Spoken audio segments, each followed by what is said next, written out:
Istanbul के बुलंदोबाला किलों और खूबसूरत महलों में सुल्तान मुराद की हुकूमत अपने उरूज पर थी। शहर की गलियों में रौनक थी और बाजारों में हलचल, मगर सबसे बड़ी बात यह थी कि यहाँ के लोग खुशहाल और मुतमईन थे। सुल्तान मुराद न सिर्फ एक बहादुर और ताकतवर बादशाह थे, बल्कि एक ऐसे हुक्मरान भी थे जो अपने अवाम के दिलों में मोहब्बत और एहतराम की बुनियाद रखते थे। उनका हर फैसला इंसाफ और अक्ल से भरपूर होता और वह कभी भी जाती मुफाद के लिए किसी का हक नहीं मारते थे। सुल्तान मुराद की अदालत में हर सुबह दरबार लगता। वुज़रा, उल्मा, मजहबी हकीम और बाज़ औक़ात जोगी हजरात भी इसमें शरीक होते ताकि मुख्तलिफ उमूर पर मशविरा और राय दी जा सके। वुज़रा की जिम्मेदारी थी कि वह सल्तनत के इंतजामी कामों को चुस्त और चालाकी से अंजाम दे, जबकि उल्मा और दानिश्वर अपने इल्म और तजुर्बे से सुल्तान की रहनुमाई करते। जोगी और रूहानी पेशवा कभी कभार अपनी बसीरत और पेशंगोई से सुल्तान को अहम फैसलों में मदद देते और सुल्तान हमेशा उनकी बात संजीदगी से सुनते। राया के दिल में सुल्तान मुराद के लिए गहरी मोहब्बत और एहतराम था। उनकी इंसाफ पसंदी की मिसालें हर मोहल्ले में सुनाई जाती थीं। अगर किसी शख्स का हक मारा जाता या किसी मजलूम की पुकार सुनाई देती तो सुल्तान खुद अदालती कमरे में आकर मामले का बगौर जायजा लेते। उनकी मौजूदगी में हर शख्स को यकीन होता कि हक जरूर मिलेगा, चाहे वह कोई आम शहरी हो या किसी अहम कबीले का सरदार। यही वजह थी कि इस्तांबुल के लोग अपनी जिंदगी में सुकून और तहफ्फुज महसूस करते थे। सुल्तान मुराद की बहादुरी की भी मिसालें दूर दूर तक मशहूर थीं।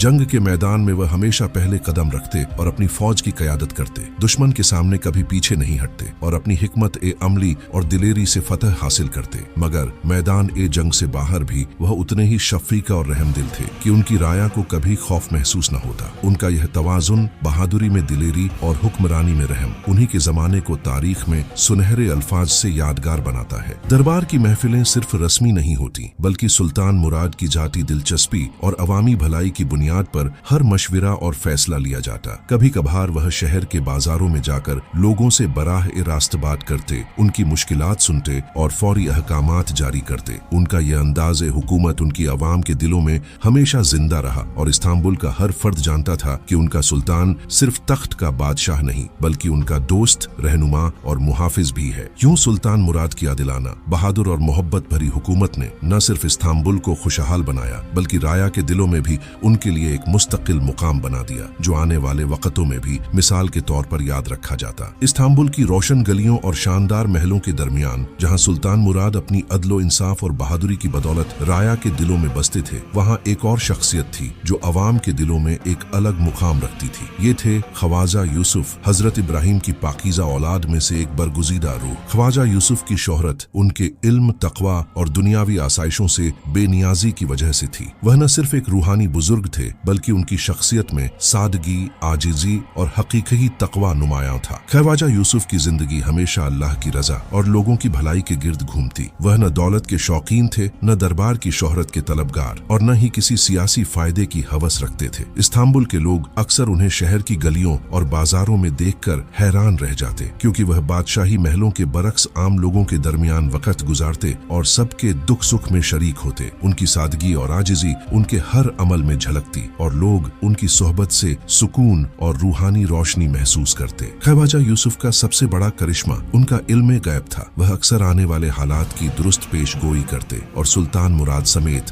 दीगर अहले दरबार उनकी नसीहत को इंतहाई संजीदगी से सुनते, चाहे किसी रियासती मसले की बात हो या किसी आम शहरी की मुश्किल। ख्वाजा यूसुफ की राय हमेशा हकीकत पर मबनी और हिकमत से भरपूर होती। लोग उनसे रहनुमाई लेने के लिए दूर दूर से आते और उनकी नसीहत के बाद दिल की बेचैनी खत्म हो जाती। अगरचे ख्वाजा यूसुफ दरबार के करीब थे और सुल्तान मुराद उनकी बसीरत और इल्म से मुस्तफीद होते, मगर वह कभी भी तख्त व ताज के पीछे नहीं लगे। दरबार की शोहरत, वुज़रा की तारीफें और महल की शान उनके दिल में कभी भी लालच या गुरूर पैदा न कर सकी। उनकी जिंदगी का मकसद सिर्फ और सिर्फ अल्लाह की रजा हासिल करना और लोगों को सही रास्ते की तरफ रहनुमाई देना था। ख्वाजा यूसुफ के आसपास एक खास सुकून और रोशनी महसूस होती। लोग कहते कि उनकी निगाहें और कलाम दिलों में उम्मीद जगाते हैं। सुल्तान मुराद भी अक्सर उनके पास आकर अपनी परेशानियां बयान करते और उनसे मशविरा लेते, क्योंकि वह जानते थे कि ख्वाजा यूसुफ की नसीहत में न सिर्फ हिकमत बल्कि अल्लाह की तरफ रहनुमाई भी छुपी हुई है। यूं इस्तांबुल में सुल्तान मुराद की आदिलाना और बहादुर हुकूमत के साथ ख्वाजा यूसुफ की रूहानी मौजूदगी ने शहर में सुकून,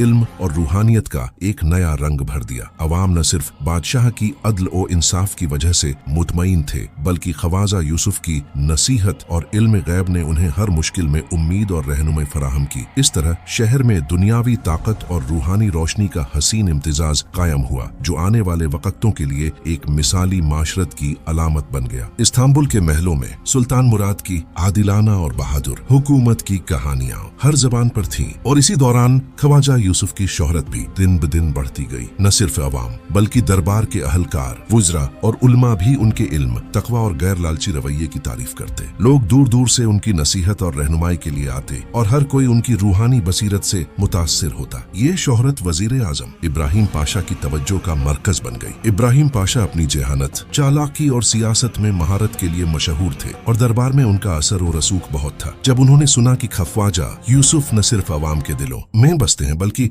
सुल्तान मुराद भी उनके मशवरे को बड़ी अहमियत देते हैं, तो वे खुद उनसे मुलाकात का इरादा करने लगे। उनके दिल में कैफ वजह की शख्सियत के बारे में तजस्सुस भी था और ये जानने की ख्वाहिश भी कि आखिर ये इंसान इतनी मकबूलियत कैसे हासिल कर पाया। इब्राहिम पाशा ने महल के नवाबों और खादिमों को हुक्म दिया कि ख्वाजा यूसुफ को महल बुलाया जाए ताकि वह उनसे मुलाकात कर सके, लेकिन ख्वाजा यूसुफ की सादगी और दुनियावी आसाइशों से बेनियाजी के सबब उन्होंने महल आने की दरख्वास्त को मुअद्दबाना अंदाज में इनकार कर दिया। उन्होंने वजाहत की कि वह महल की शानदार जिंदगी के ऐशो आराम में वक्त नहीं गुजार सकते और उनकी तवज्जो हमेशा अल्लाह की रजा और अवाम की भलाई पर मरकूज है। इब्राहिम पाशा इस इनकार से कदरे हैरान हुए, लेकिन वह दिल ही दिल में ख्वाजा यूसुफ की शख्सियत से मुतासिर भी हुए। उन्होंने सोचा कि अगर वह खुद ख्वाजा के घर जाए तो शायद उनकी मोहब्बत और आजिजी का हकीकी अंदाज देखने को मिले। चुनांचे उन्होंने महल के इंतजामात को छोड़कर अपने घोड़े सवार होकर ख्वाजा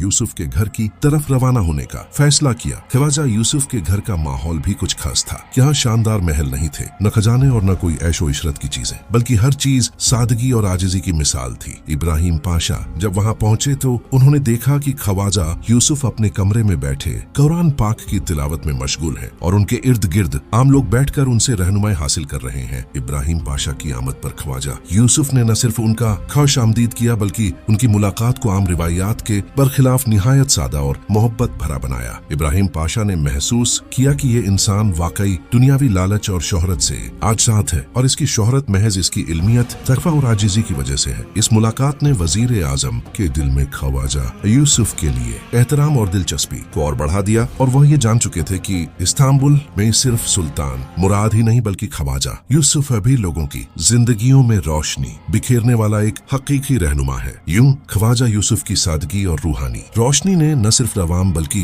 दरबार के आला हुक्काम के दिल भी जीत लिए और इब्राहिम पाशा के लिए ये मुलाकात एक सबक बन गई कि अजमत और शोहरत का असल मय्यार दिल की पाकीज़गी और नियत की खालिसत है, न कि दौलत या ओहदे का जोर। वजीर आजम इब्राहिम पाशा ने ख्वाजा यूसुफ के घर की सादगी और उनकी आजिजी देखकर गहरा एहतराम महसूस किया, मगर उनके जहन में तजस्सुस भी बढ़ गया। वह जानना चाहते थे कि क्या वाकई ये इंसान इतना अजीम है कि सुल्तान मुराद के दरबार और अवाम के दिलों में इसकी मोहब्बत और शोहरत के हकीकी असबाब हैं। ख्वाजा यूसुफ ने मुलाकात के दौरान ही वाज़ेह कर दिया कि इल्म और बसीरत को समझने के लिए कुछ उसूल और शराइत हैं। उन्होंने कहा कि अगर आप वाकई सीखना चाहते हैं तो पहले मेरी एक शर्त माननी होगी। आपको अपने गुरूर और दुनियावी ख्वाहिशात को दिल से निकालना होगा और मेरे इल्म का इम्तिहान बगैर किसी तासुब के लेना होगा। इब्राहिम पाशा ने सोचा कि ये शर्त महज एक आजमाइश है और अगर वह इस इम्तिहान में कामयाब हो गए तो ख्वाजा यूसुफ के हकीकी इल्म और हिकमत के राज समझ सकेंगे। चुनांचे उन्होंने आजिजी से कबूल किया कि वह ख्वाजा की शर्त पर अमल करेंगे और हर सवाल का जवाब दिलो दिमाग की सच्चाई के साथ देंगे। ख्वाजा यूसुफ ने इब्राहिम पाशा के इम्तिहान का आगाज किया। वह निहायत राजदाराना सवालात पेश करते जो आम इंसानी समझ से कहीं आगे थे। कभी वह माजी और मुस्तकबिल के मुताल्लिक सवाल पूछते,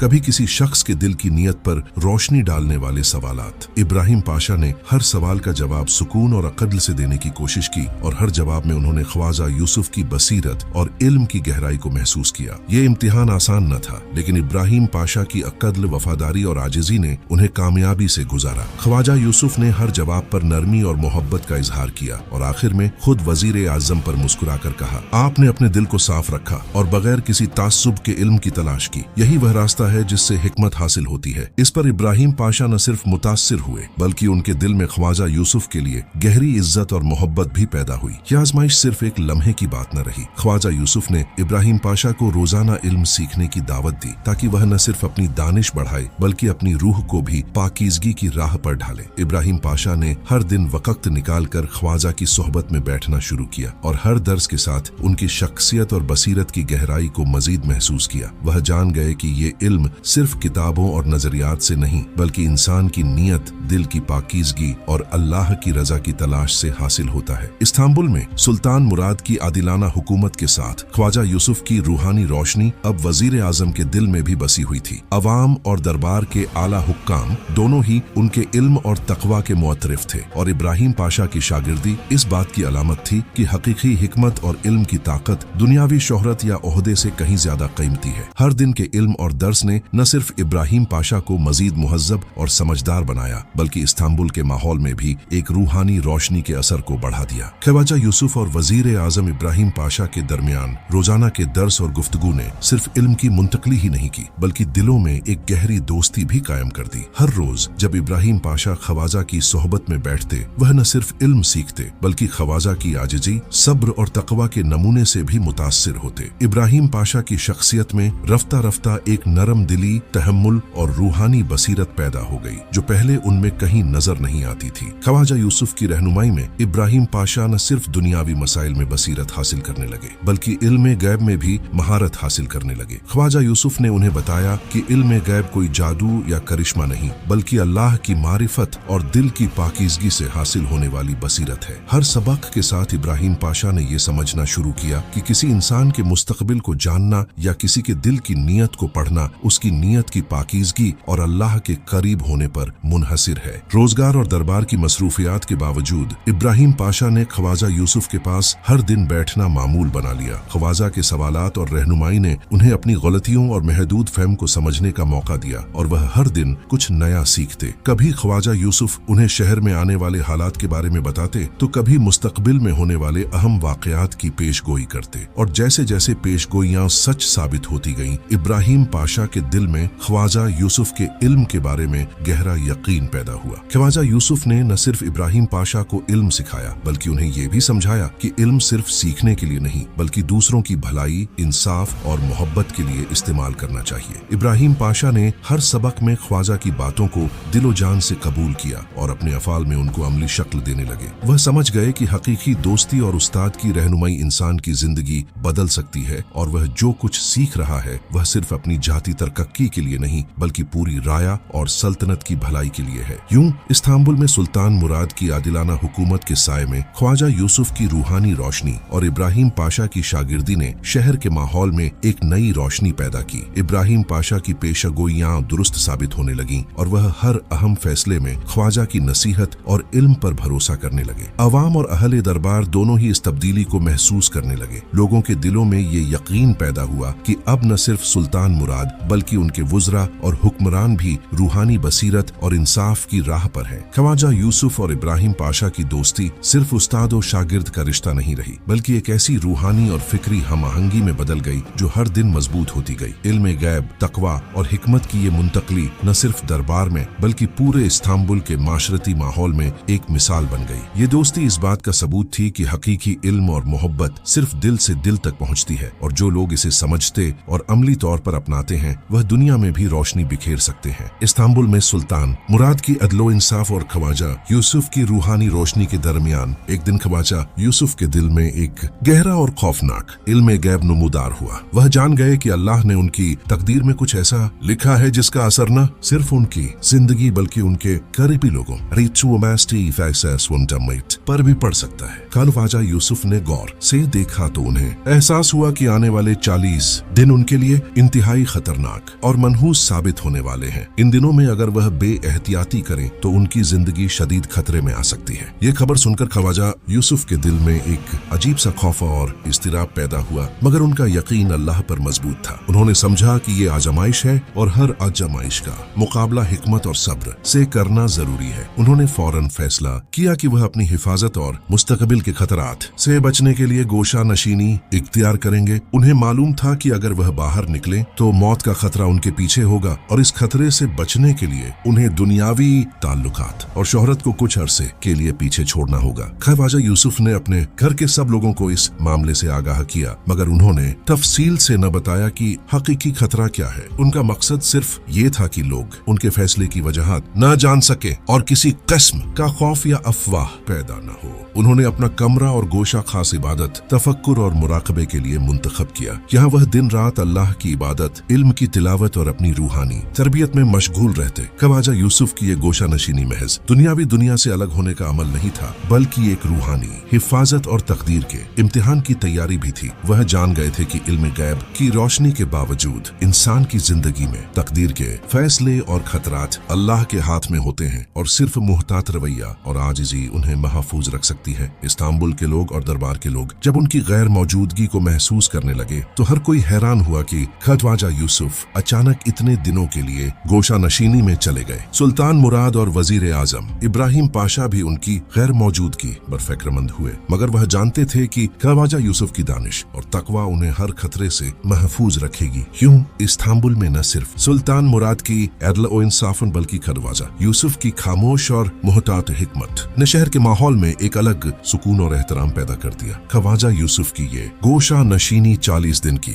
आजमाइश के लिए एक तैयारी थी और उनके दिल में ईमान और सब्र का ये सफर एक नई दास्तान के आगाज की अलामत बन गया। ख्वाजा यूसुफ ने 40 दिन की मुहतात गोशा नशीनी मुकम्मल कर ली थी। हर दिन अल्लाह की इबादत, तफक्कुर और इल्म गैब की मश्क में गुजरा और वह दिल और जान से अपनी तकदीर के खौफनाक राज का मुकाबला करने के लिए तैयार थे। मगर जैसे ही 40वां दिन आया, एक अजीब खुशी और सुकून ने उनके दिल पर छा लिया। वह सोचने लगे कि अब खतरे के दिन खत्म हो गए हैं और तकदीर की आजमाइश कामयाबी से पार हो गई। इस खुशी में उनका ध्यान थोड़ा कमजोर हो गया और वह अपनी एहतियात को भूल बैठे। ख्वाजा यूसुफ ने सोचा कि आज वह शहर की ताजा हवा, दरख्तों और जंगल की सरसब्जी से लुत्फ अंदोज होंगे। उनके दिल में यह ख्याल आया कि थोड़ी देर के लिए घर की हुदूद से बाहर जाना कोई खतरा नहीं। इस खुशी और एतमाद के आलम में उन्होंने मामूल की मुहतात राह की बजाय जंगल के रास्ते का इंतखाब किया। ये रास्ता ज्यादा तवील था और कम लोग यहाँ गुजरते थे, मगर ख्वाजा यूसुफ के दिल में शौक और सुकून की लहर थी और वह ये सोचकर खुश थे कि कुदरत की खूबसूरती को करीब से देखना एक नया तजुर्बा होगा। जंगल में दाखिल होते ही हवा में खुशबू और परिंदों की चहचहाहट ने उनके दिल को खुश कर दिया। हर दरख्त, हर पौधा और हर परिंदा जैसे उनसे बात कर रहा हो। मगर चंद लम्हों में वह महसूस करने लगे कि रास्ता उनके लिए नया और गैर मानूस है। जंगल की गलियां एक दूसरे से मिलती जुलती और हर मोड़ पर उनके कदम रुक जाते। अब वह समझ गए कि खुशी में अपनी एहतियात भूलना एक बड़ी गलती थी और तकदीर की आजमाइश अब भी मुकम्मल नहीं हुई। ख्वाजा यूसुफ ने घबराहट के बजाय सब्र और अक्ल का सहारा लिया। वह जानते थे कि बेचैनी और जल्दबाजी से सिर्फ नुकसान होगा। उन्होंने अपनी रूहानी तरबियत और इल्म ए गैब की तरबियत पर भरोसा किया और हर कदम सोच समझकर आगे बढ़ाया। मगर जंगल की गहराई में रास्ते का भटक जाना एक हकीकत बन चुका था। हर तरफ दरख्तों का घना जंगल, अंधेरा और पुरस्रार आवाजें जैसे उनकी आजमाइश को और भी खौफनाक बना रही थीं। ख्वाजा यूसुफ के दिल में अब एक ही सोच थी, अल्लाह पर भरोसा और अपनी अक़द्ल के मुताबिक कदम उठाना। वह जान गए थे कि तकदीर की आजमाइश अब उनके सामने है और कामयाबी सिर्फ उनके सब्र, हिकमत और ईमान के साथ मुमकिन है। हर दरख्त, हर पत्ता और हर आवाज उनके लिए एक इम्तिहान की तरह महसूस हो रही थी। मगर ख्वाजा यूसुफ की दिल की रोशनी और इल्म गैब की बसीरत ने उन्हें तसल्ली दी कि अगर वह सब्र करे और दुरुस्त फैसले करे तो हर खतरे से निकलने का रास्ता मिल जाएगा। यूं 40वें दिन की भूल ने इस्तांबुल के अमन और सुकून के माहौल में एक नया तनाव और खतरा पैदा कर दिया। ये लम्हा न सिर्फ ख्वाजा यूसुफ के लिए बल्कि पूरे शहर के लिए एक निशानी था कि तकदीर कभी भी अचानक आजमाइश ला सकती है और इंसान की हिफाजत सिर्फ उसके ईमान, अक्ल और मुहतात रवैये से मुमकिन है। जंगल में रास्ता भटक जाने का वाकया उनकी अगली कहानी और आजमाइश की शुरुआत साबित होने वाला था, जो आने वाले दिनों में उनके सब्र और बसीरत को मजीद मजबूत करेगा। जंगल में रास्ता भटकने के बाद ख्वाजा यूसुफ का हर कदम मुहतात और सोच समझकर था। अंधेरा बढ़ रहा था और दरख्तों की छांव हर लम्हे मजीद घनी होती जा रही थी। अचानक एक पुरानी और खौफनाक इमारत उनकी नजर के सामने नुमूदार हुई। इस इमारत की दीवारें जड़ी हुई ईंटों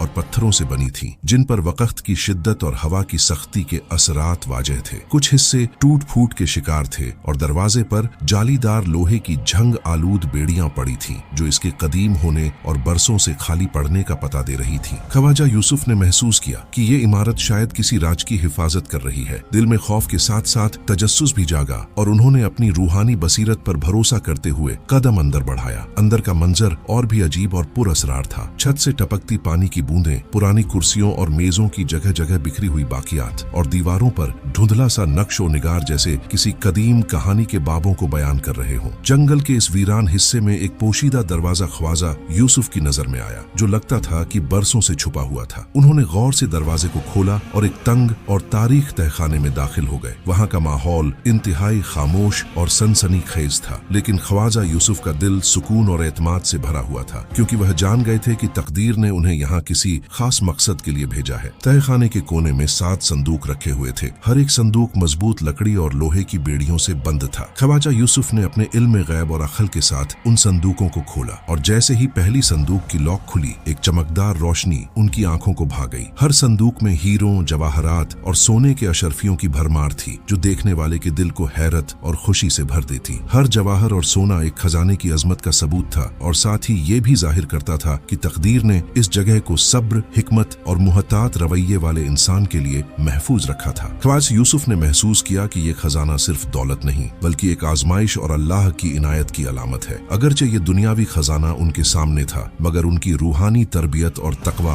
उन्हें ये सबक दे रहा था कि असल कीमत दौलत की नहीं, बल्कि अक्ल, सब्र और तकवा की है। उन्होंने हर संदूक का जायजा लिया, हर जवाहर को देखा और दिल में शुक्र अदा किया कि अल्लाह ने उनकी मुहताती और सब्र को इनाम दिया। इस वीरान इमारत और पोशीदा खजाने की दरियाफ्त ने न सिर्फ ख्वाजा यूसुफ के दिल में खुशी और सुकून पैदा किया, बल्कि ये लम्हा उनके इल्म, हिकमत और बसीरत की एक नई इंतहा की अलामत बन गया। जंगल में भटकने की इब्तिदा और 40 दिन की मुहतात गोशा नशीनी के बाद ये खजाना उनके लिए तकदीर की आजमाइश के इख्तिताम की तरह महसूस हुआ, और मुस्तकबिल के लिए एक सबक बन गया कि सही इल्म, सब्र और ईमान के साथ हर मुश्किल राह रोशन की जा सकती है। ख्वाजा यूसुफ ने वीरान इमारत में पोशीदा खजाने को देखा तो उनके दिल में एक लम्हे के लिए लालच की भी परछाइयां आईं, लेकिन उनकी रूहानी तरबियत और तकवा ने फौरन उन्हें याद दिलाया कि ये खजाना उनकी जाती जिंदगी या दुनियावी ऐश के लिए नहीं है। उन्होंने दिल ही दिल में फैसला किया कि ये दौलत सुल्तान मुराद की अदल और इंसाफ और राया की भलाई के लिए इस्तेमाल होनी चाहिए। ख्वाजा यूसुफ जानते थे कि असल इम्तिहान सिर्फ खजाने की तलाश का नहीं, बल्कि सच्चाई और सादगी में लिया गया फैसला करने का है। ख्वाजा यूसुफ ने सबसे पहले वजीर आजम इब्राहिम पाशा को इस मामले से आगाह करने का इरादा किया। वह जानते थे कि इब्राहिम पाशा न सिर्फ उनके शागिर्द और दोस्त हैं, बल्कि सुल्तान के करीब भी हैं, और खजाने को सही मकसद के लिए पहुंचाने में वह बेहतरीन मुआविन साबित होंगे। उन्होंने अपने दिल की बात निहायत आजिजी और सच्चाई के साथ इब्राहिम पाशा को बयान की और बताया कि ये खजाना सिर्फ सुल्तान और अवाम की भलाई के लिए इस्तेमाल होना चाहिए। इब्राहिम पाशा ने भी ख्वाजा यूसुफ के उसूल और बसीरत को देखकर दिल ही दिल में खुशी महसूस की और फौरन ताउन की पेशकश की। अगले दिन ख्वाजा यूसुफ और इब्राहिम पाशा ने मिलकर खजाने तक दोबारा जाने का मंसूबा बनाया। ये सफर सिर्फ दौलत तक पहुंचने का नहीं, बल्कि एक रूहानी और अखलाकी इम्तिहान भी था। जंगल के खतरनाक रास्ते और पुरानी वीरान इमारत की गहराई में कदम रखते हुए ख्वाजा यूसुफ ने अपने दिल में दुआ की कि अल्लाह उन्हें सही फैसला करने की तौफीक दे और खजाने को सही मकाम तक पहुंचाने में रहनुमाई फरमाए। वीरान इमारत में पहुंचकर ख्वाजा यूसुफ ने पहले खुद तमाम संदूकों का जायजा लिया, हर एक को एहतियात और सुकून से खोला और फिर उनमें से खजाने को मुंतखब किया जो सुल्तान के लिए बेहतरीन और महफूज था। वह जानते थे कि ये इकदाम न सिर्फ सुल्तान मुराद के लिए बल्कि पूरी राया के लिए बरकत का सबब बनेगा। हर जवाहर, हर सोना और हर अशरफी के इंतखाब में ख्वाजा यूसुफ की बसीरत, इल्म, गैब और तकवा झलक रही थी। इस अमल के दौरान ख्वाजा यूसुफ और इब्राहिम पाशा की दोस्ती और एतमाद मजीद मजबूत हुआ। इब्राहिम पाशा ने महसूस किया कि हकीकी खल आना सिर्फ दौलत नहीं, बल्कि इंसान की नीयत, सादगी और अल्लाह के रास्ते में किए गए फैसले हैं। वह जान गए कि ख्वाजा यूसुफ ने हर कदम पर अपनी रूहानी तरबियत और आजिज़ी को हमली तौर पर साबित किया है। यूं ख्वाजा यूसुफ ने न सिर्फ खजाने को सुल्तान के हवाले करने का फैसला किया, बल्कि अपनी सादगी, हिकमत और ईमान के जरिए ये सब कर भी दिया कि हकीकी अजमत और दौलत वह है जो अल्लाह की रजा और अवाम की भलाई के लिए इस्तेमाल हो। इस्तांबुल के जंगल, वीरान इमारत और 40 दिन की आजमाइश के बाद ये लम्हा ख्वाजा यूसुफ की जिंदगी और सल्तनत के लिए एक नया गिज़ाघात साबित हुआ, जहाँ इल्म, हिकमत और सच्चाई की रोशनी ने हर तारीकी और खतरे को दूर कर दिया। ख्वाजा यूसुफ ने वीरान इमारत से खजाने को सुल्तान मुराद के हवाले करने का फैसला किया और हर कदम एहतियात, हाजिजी और ईमान के साथ उठाया। मगर जैसे ही खबर फैलती गई कि खजाने तक रसाई मुमकिन हो चुकी है, दरबार के बाज लोगों के दिलों में लालच की बीज बोई गई। सबसे हैरान कुन बात यह थी कि वजीर आजम इब्राहिम पाशा, जो पहले ख्वाजा यूसुफ के शागिर्द और दोस्त थे, के दिल में भी लालच की हल्की सी शोला जलने लगी। उन्होंने सोचा कि अगर वह खुद खजाने पर कब्जा कर लें तो ताकत और दौलत में इजाफा इजाफा हो जाएगा और वह सुल्तान के आगे अपनी हैसियत और भी मजबूत कर सकेंगे। इब्तिदा में इब्राहिम पाशा ने अपनी ख्वाहिश को छुपाने की कोशिश की। वह किंटू मजा यूसुफ के साथ रोजाना की तरह मुलाकात करते और दिखावा करते कि वह हर कदम में उनके शागिर्द, दोस्त और वफादार हैं, मगर दिल में खौफ भी था। ख्वाजा यूसुफ का इल्म गैब और बसीरत उनके हर हरकत को पढ़ सकती थी। इब्राहिम पाशा जानते थे कि अगर राज फश हो गया तो न सिर्फ उनकी जिंदगी खतरे में आएगी बल्कि वह अपनी साखा और इक्तिदार भी खो देंगे। एक दिन जब ख्वाजा यूसुफ जंगल में खजाने तक जाने के लिए तैयार थे, इब्राहिम पाशा ने मौका पाकर धोखा देने का फैसला किया। उन्होंने ख्वाहिश और लालच के अंधेरों में छुपकर अपने साबिक शागिर्द के इतिमाद को तोड़ा और एक मंसूबा बनाया जिससे वह खजाने पर कब्जा कर सके। ख्वाजा यूसुफ जो हर कदम में हिकमत और ईमान पर यकीन रखते थे, कुछ लम्हे के लिए भी धोखे की तवक्को नहीं कर रहे थे। इब्राहिम पाशा ने अचानक हमला किया। वह अपने साबिक दोस्त और उस्ताद के सामने बेदर्दी से कातिल बन गए। ख्वाजा यूसुफ ने अपनी तमाम बसीरत और इल्म गैब की ताकत इस्तेमाल करने की कोशिश की, मगर इब्राहिम पाशा की लालच और मंसूबा बंदी इतनी मजबूत थी कि उन्होंने उस्ताद के दिल में खौफ और हैरत के लम्हे पैदा कर दिए। चंद लम्हों में वह एक गैर मुतवक्के और दिलखराश वाक़े में बदल गया। इब्राहिम पाशा ने ख्वाजा यूसुफ को कत्ल करके खजाने पर कब्जा कर लिया। वीरान इमारत में खजाने की रोशनी अब सिर्फ दुनियावी लालच के लिए चमक रही थी और जो दर्स, दोस्ती और ईमान पहले वहाँ मौजूद था वह सब खत्म हो गया। इब्राहिम पाशा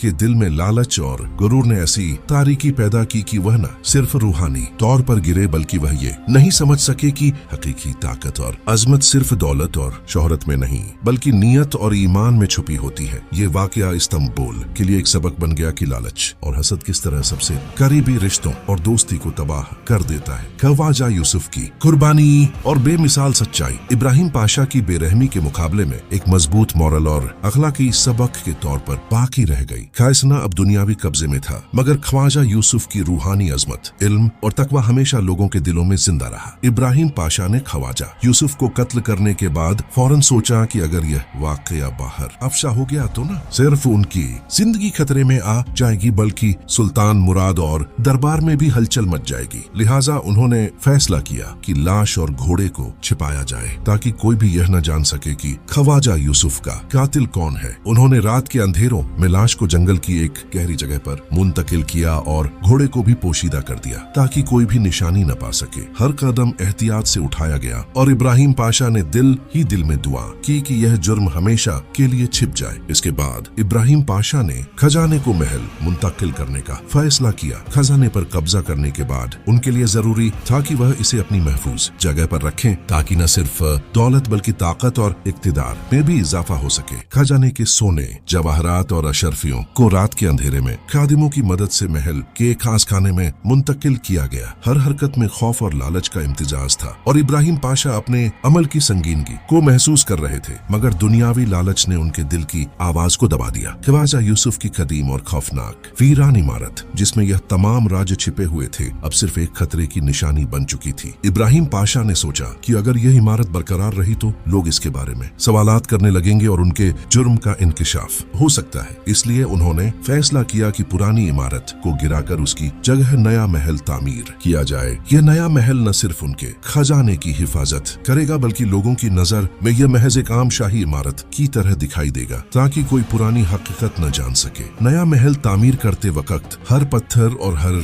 सुतून की मंसूबाबंदी एहतियात और राजदारी के साथ की गई। इब्राहिम पाशा ने हर कदम पर यह ध्यान रखा कि महल की शानदार जाहिरी शक्ल लोगों को धोखा दे और कोई यह न जान सके कि यहाँ एक खौफनाक जुर्म के बाद खजाना छिपाया गया है। महलात के कारकुन, बीमार और खादिम सब उनके मंसूबे में शामिल थे, मगर किसी को भी असल हकीकत का इल्म न दिया गया। इस तरह इब्राहिम पाशा ने न सिर्फ खजाने पर कब्जा किया बल्कि अपने जुर्म को छिपाने के लिए मुकम्मल मंसूबाबंदी भी कर ली। पुरानी इमारत के मलबे पर नया महल खड़ा हुआ और जंगल में कोई निशानी बाकी न रही कि यहाँ कभी ख्वाजा यूसुफ की मौजूदगी या तकदीर की आजमाइश हुई थी। इस्तांबुल के लोग सिर्फ एक नई शाही इमारत देखते, मगर इसके अंदर छिपी हकीकत, लालच और कत्ल की दास्तान सिर्फ इब्राहिम पाशा जानते थे। यूं जुर्म पर पर्दा डालकर खजाने और ताकत की नई जिंदगी के ख्वाब ने इब्राहिम पाशा की दुनिया बदल दी, मगर ख्वाजा यूसुफ की रूहानी अजमत, इल्म और सच्चाई हमेशा के लिए एक मिसाल के तौर पर बाकी रही जो लोगों के दिलों और तारीख में जिंदा रही। जबकि इब्राहिम पाशा की ताकत दुनियावी थी मगर खाली,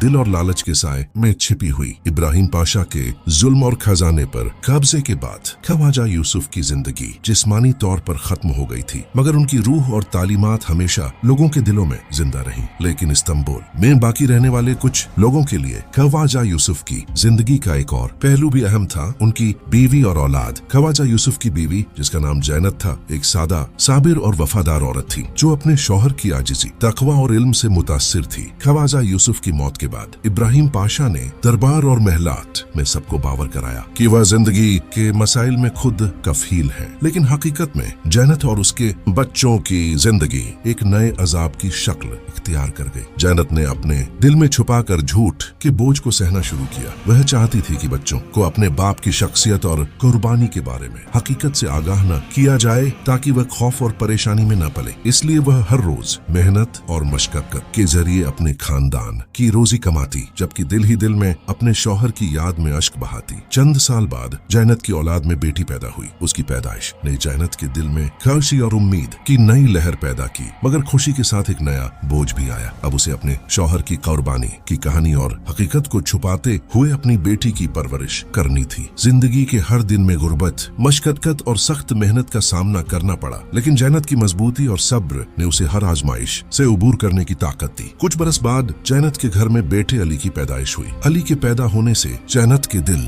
में एक नया जोश पैदा हुआ। उसने तय किया कि वह अपने बच्चों को न सिर्फ जिंदगी की मुश्किलात से लड़ना सिखाएगी, बल्कि उनमें अपने वालिद की तालीमात, उसूल और सच्चाई के सबक भी मुंतकिल करेगी। अली और उसकी बहन की परवरिश में जैनत ने मेहनत, सब्र और हिकमत का हर सबक सिखाया, ताकि वह अपने वालिद की रूहानी रोशनी को महसूस कर सके और एक दिन उसकी अजमत को समझे। गुर्बत और मशक्कत की जिंदगी ने जैनत और बच्चों की शख्सियत को मजबूत बनाया। वह जानती थी कि दुनियावी दौलत और आसाइशें जिंदगी की असल खुशी नहीं है, बल्कि इल्म, सब्र, सच्चाई और ईमान के साथ जिंदगी गुजारना सबसे बड़ी नेमत है। जैनत की कुर्बानी और वालिद की तालीमात ने बच्चों के दिलों में एक मजबूत बुनियाद रखी, जो मुस्तकबिल में न सिर्फ उनकी जाती जिंदगी बल्कि पूरे खानदान के लिए रोशनी का सबब बनेगी। क्यों ख्वाजा यूसुफ की बीवी और औलाद ने अपने वालिद की कुर्बानी और रूहानी अजमत को दिल में महसूस किया, और गुर्बत, मशक्कत और दुनियावी मुश्किलात के बावजूद उन्होंने अपने दिल में ईमान और उम्मीद की रोशनी को बरकरार रखा। उनकी जिंदगी ये सिखाती है कि हकीकी दौलत, इल्म और इज्जत दुनियावी खजाने से नहीं, बल्कि ईमान, सब्र और उसूल के रास्ते से हासिल होती है। ख्वाजा यूसुफ की बीवी जैनत ने अपने बच्चों को न सिर्फ गुर्बत, मशक्कत के बावजूद संभाला, बल्कि उन्हें तालीम और तरबियत में भी मुमताज बनाने की पूरी कोशिश की। उनके बेटे अली में बचपन ही से एक गैर मामूली जहानत और फहम की झलक नजर आने लगी थी। अली अन्य बच्चों की तरह खेल कूद में मशगूल रहता, मगर उसका ध्यान हमेशा सीखने और समझने की तरफ होता। वह चीजों को सिर्फ देखने के बजाय उनके पीछे छुपी हिकमत और मनलक को समझने की कोशिश करता। जैनत ने महसूस किया कि अली में इल्म की लगन और जनई काबिलियत गैर मामूली है। उसने फौरन फैसला किया कि उसे एक ऐसे उस्ताद के पास भेजें जो न सिर्फ उलूम में माहिर हो, बल्कि अखलाक, तकवा और बसीरत में भी रहनुमाई दे सके। अली के उस्ताद ने जल्द ही उसकी जहानत का अंदाजा लगा लिया। कुछ दिनों की तालीम के बाद ही अली ने उस्ताद के सवालों के दुरुस्त और मंतकी जवाब देना शुरू कर दिए, और उस्ताद हैरतज़दा रह गए कि इतनी कम उम्र में बच्चे के अंदर यह फहम और हिकमत मौजूद है। अली की सादगी और आजिज़ी भी उसकी गैर मामूली जहानत का हिस्सा थी। वह न किसी की तकलीद करता, न लालच या गुरूर की तरफ माइल होता, बल्कि हर सवाल को अपने दिल और दिमाग की रोशनी और सच्चाई के साथ समझता और जवाब देता। कम उम्र में अली ने न सिर्फ अरबी, फारसी और तुर्की में माहिरियत हासिल की, बल्कि तारीख, फलसफा, रियाजी और साइंस के इब्तिदाई उलूम में भी उबूर हासिल कर लिया। उसकी याददाश्त और फहम की ताकत इतनी थी कि उस्ताद खुद हैरतज़दा रह जाते कि यह कम उम्र का बच्चा कितनी जल्दी और मुअत्थिर तरीके से इल्म सीख रहा है। अली की गैर मामूली जहानत ने घर के माहौल को भी बदल दिया। जैनत ने महसूस किया कि अब अली न सिर्फ खानदान का फख्र है, बल्कि वह भविष्य में अपने वालिद ख्वाजा यूसुफ की रूहानी और इल्मी अजमत को दोबारा जिंदा कर सकता है। अली की लगन और मेहनत ने उसके इर्द गिर्द के माहौल में एक रोशनी पैदा की, और घर के हर फर्द के दिल में उम्मीद पैदा हुई कि यह बच्चा एक दिन इल्म, हिकमत और तकवा में मिसाल बनेगा। इस्तांबुल के माहौल में जहाँ सुल्तान मुराद की अदल और इंसाफ और ख्वाजा यूसुफ की रूहानी रोशनी की की मुतारिस कहानियां गर्दिश कर रही थीं, अली की गैर मामूली जहानत ने एक नई उम्मीद पैदा की। जैनत की तरबियत और अली के उस्ताद की रहनुमाई ने यह साबित कर दिया कि इल्म और फहम सिर्फ वसाइल या दौलत से नहीं, बल्कि मेहनत,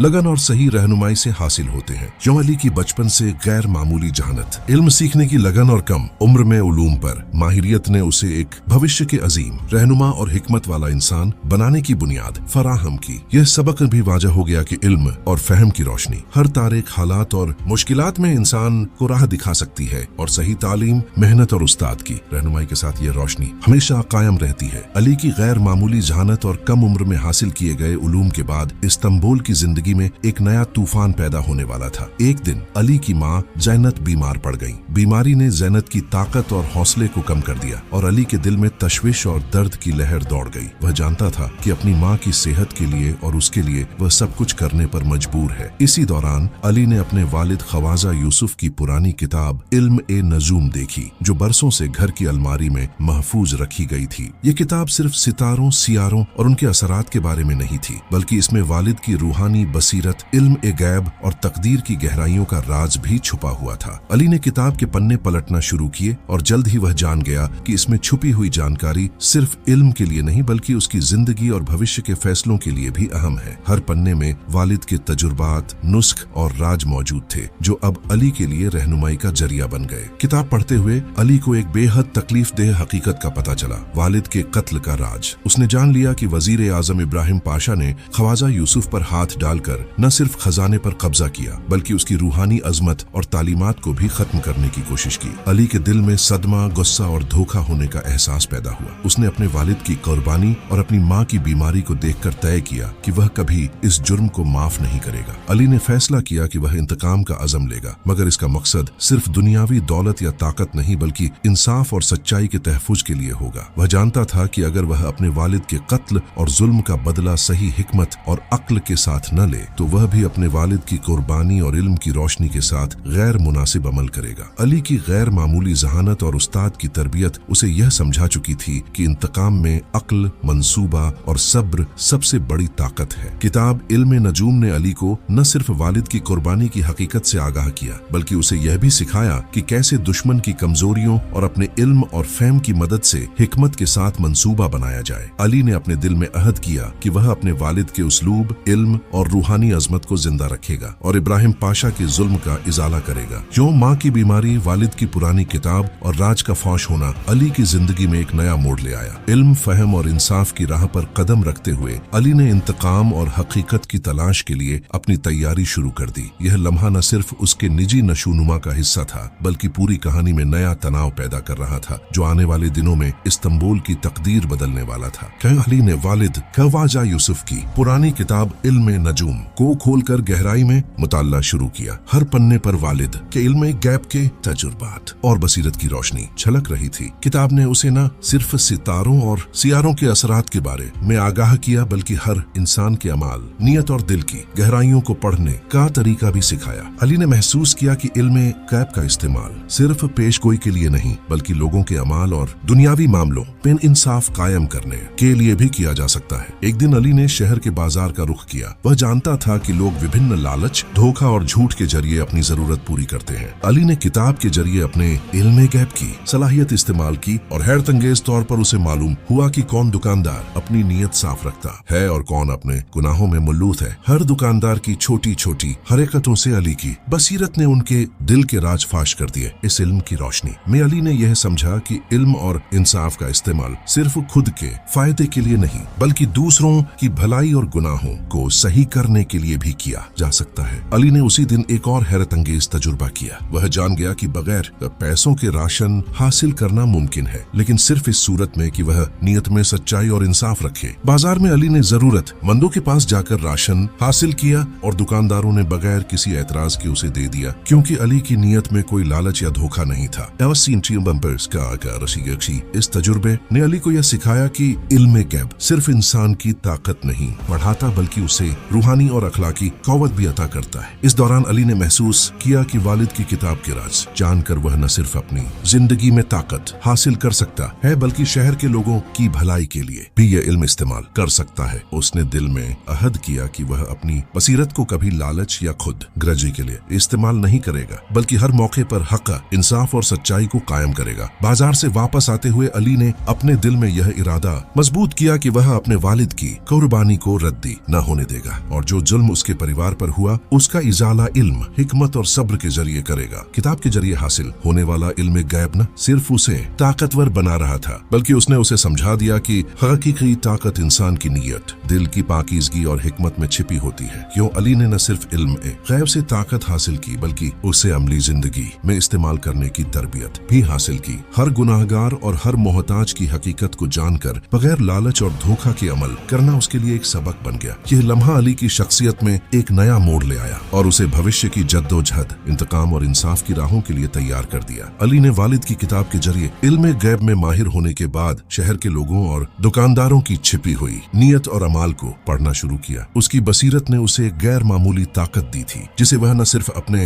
अरे परिवार के तहफ़्फ़ुज़ के लिए बल्कि जालिम और फासिद लोगों के अमाल को बेनकाब करने के लिए इस्तेमाल करने लगा। अली ने सबसे पहले फैसला किया कि वह शहर के कारोबारी तबके में छिपे लालची और गैर इंसाफ दुकानदारों को बेनकाब करेगा, ताकि आबाद लोगों को जुल्म और धोखा से महफूज रखा जा सके। सबसे पहले अली ने बनिए कसाई और सुनार की छानबीन शुरू की। वह जान गया कि ये लोग अपनी धोखाधड़ी, नापाक तिजारत और लालच के जरिए लोगों का नुकसान करते हैं। अली ने इल्म गैब की रोशनी से उनके छिपे हुए अमाल को देखा और हर एक के लिए मुनासिब मंसूबा तैयार किया। बनिए की नापाक नीयत और घोटाले, कसाई के खराब मांस के छिपे हुए राज और सुनार की धोखाधड़ी सब उसके सामने वाजिब हो गए। अली ने फैसला किया कि वह किसी को सीधे तौर पर नुकसान पहुंचाए बिना उनके अमाल को आबाद लोगों के सामने लाएगा, ताकि लोग खुद ही एहतियात करें। अली ने निहायत हिकमत और बसीरत से अमल शुरू किया। बनिए कसाई और सुनार ने जैसे ही अली की बसीरत और उनके मंसूबों के बारे में एहसास किया, उनके दिल में खौफ पैदा होना शुरू हो गया। वे जान गए कि अब कोई भी उनके धोखाधड़ी के अमाल को छुपाने में कामयाब की हक से दसस नहीं होगा। अली की मौजूदगी और इल्म गैब की ताकत ने शहर के जुल्म को एक नया रुख दिया। सब लोग, चाहे वे दुकानदार हों या शहरी, अली के खौफजदा नजरिए और बसीरत को महसूस करने लगे। इसी दौरान अली ने अपने परिवार और गरीब लोगों के लिए रोजाना राशन और रकम का बंदोबस्त भी शुरू कर दिया। वो जानता था कि इल्म सिर्फ पेशगोई या ताकत के लिए नहीं, बल्कि लोगों की भलाई के लिए इस्तेमाल होना चाहिए। उसने बाजार में हर मोहताज और जरूरतमंद के लिए खाना और रकम का इंतजाम किया और दुकानदारों को भी तालीम दी कि सही नीयत और इंसाफ के बिना कोई तिजारत नहीं की जा सकती। इस अमल से न सिर्फ आबाद लोगों के दिल में अली के लिए इज्जत बढ़ी, बल्कि जालिम और धोखेबाज लोग खौफ के साये में आ गए। अली की यह हिकमत और ताकत सिर्फ जिस्मानी या दुनियावी नहीं थी, बल्कि रूहानी बसीरत और इल्म गैब की ताकत थी, जो हर इंसान की नीयत और अमाल को पढ़ सकती थी। उसने साबित किया कि हकीकी ताकत सिर्फ जिस्मानी खौवत या दौलत में नहीं, बल्कि अकल, हिकमत और नीयत की पाकीज़गी में छुपी होती है। यूं अली ने न सिर्फ जालिमों पर खौफ का साया डाला, बल्कि आबाद लोगों के लिए इंसाफ, राशन और रजक का इंतजाम भी यकीनी बनाया। उसके इल्म और हिकमत ने इस्तांबुल में एक नया तौजून